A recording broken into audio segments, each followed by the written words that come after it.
राजीव जी की गांव के बाहर ही सब्जी की दुकान थी। पत्नी सुमित्रा भी घर के साथ कभी कभी दुकान पर पति का हाथ बटा दिया करती। बेटा दक्ष पढ़ाई में हर बार अच्छे नंबरों से पास होता। तीनों का छोटे से घर में सुखी परिवार था। दक्ष को दोनों बिट्टू ही कहकर बुलाते थे।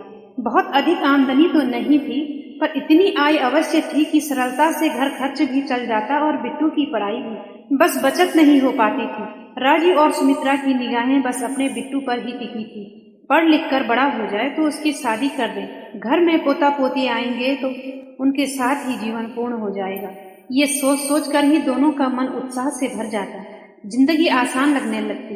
बिट्टू ने भी अपने माता पिता को निराश नहीं किया। वो होनहार निकला। वजीफा मिलता तो उसका नाम मात्र का ही खर्च पिता को उठाना पड़ता। राजीव भी बिट्टू की शिक्षा के प्रति पूरी तरह चिंतित रहते। स्कूल की पढ़ाई पूरी होते ही बिट्टू का चयन मेडिकल कॉलेज में हो गया। राजीव जी बिट्टू की उच्च शिक्षा पूर्ण कराने के लिए दुगनी मेहनत और तपस्या करने लगे।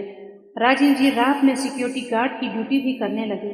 सुमित्रा भी ऊंचे घरों में काम करने लगी ताकि बिट्टू की पढ़ाई में उसकी फीस के कारण कोई बाधा न आए। उनके परिश्रम का प्रतिफल उन्हें तब मिल जाता जब बिट्टू उनके गले में हाथ डाल कर कहता, माँ बाबूजी, बस कुछ ही दिन बचा है, आपको कुछ भी नहीं करने दूंगा। धीरे धीरे समय बीतता जा रहा था। बिट्टू की पढ़ाई का अंतिम वर्ष चल रहा था। यही समय काटना सबके लिए मुश्किल हो रहा था। एक दिन बिट्टू खुशी से नाचते हुए आया और माँ बाबूजी के गले लग गया। वे आश्चर्य से उसे देखकर बोली, अरे बिट्टू, इतना खुश क्यों है, कुछ बता तो। बिट्टू बोला, पापा, आज कॉलेज में कैंपस इंटरव्यू थे। दिल्ली के जाने माने सर्जन के साथ मुझे प्रैक्टिस का मौका मिला है। बस आखिरी परीक्षा को 6 महीने रह गए हैं। परिणाम आते ही पापा ज्वाइनिंग हो जाएगी। ये सुनकर सुमित्रा तो खुशी से पागल हो गई। राजीव जी की आंखों में खुशी के आंसू बहने लगे। परिवार में इतना बड़ा खुशी का पल भला और क्या हो सकता था। ये 6 माह भी बीत गई। बिट्टू के फाइनल एग्जाम भी हो गए। बिट्टू को अब दिल्ली जाना था, सो ट्रेन की टिकट बुक करा ली गई। अब जहाँ घर में बिट्टू के करियर बनने की खुशी थी तो वहीं उसके दूर जाने का दुख भी था। लेकिन जीवन पथ पर तो आगे बढ़ना ही था। बिट्टू माँ और पापा से विदा ले रेलवे स्टेशन चला गया। भीगी आंखों से दोनों ने बेटे को विदाई दी। 3 घंटे बाद ही एक ऐसा वज्रपात हो गया।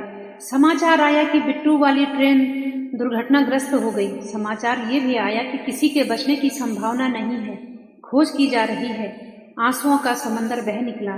जीवन भर की कमाई, जीवन भर की ममता, जीवन भर का संघर्ष, सब कुछ तो लुट गया था। दोनों की तो दुनिया ही उजड़ गई थी। कहने को कुछ न बचा था। कोई कहे तो क्या कहे। 1 हफ्ता बीत गया। रिश्तेदार मित्र सब लौट गए। आंखों से आंसू भी सूख गए। अब चाहकर भी सुमित्रा की आंखों में आंसू नहीं थे। जैसे वो पथरा गई थी। उसके असीम दुख को राजीव भी समझ रहे थे। वो चाहते थे सुमित्रा रोए, खूब जोर से रोए, जिससे उसके सब दुख बह जाएं, पर सुमित्रा तो बस चुपचाप शून्य को ही निहारती रह गई। तभी किसी ने दरवाजा खटखटाया। राजीव जी ने भारी मन से दरवाजा खोला तो सामने पाया एक अनजान व्यक्ति को। राजीव जी को देख वो व्यक्ति बोला, अंकल, मैं दिल्ली से आया हूँ, मैं आपको कुछ बताना चाहता हूँ। राजीव जी बोले, क्या बताने आए हो?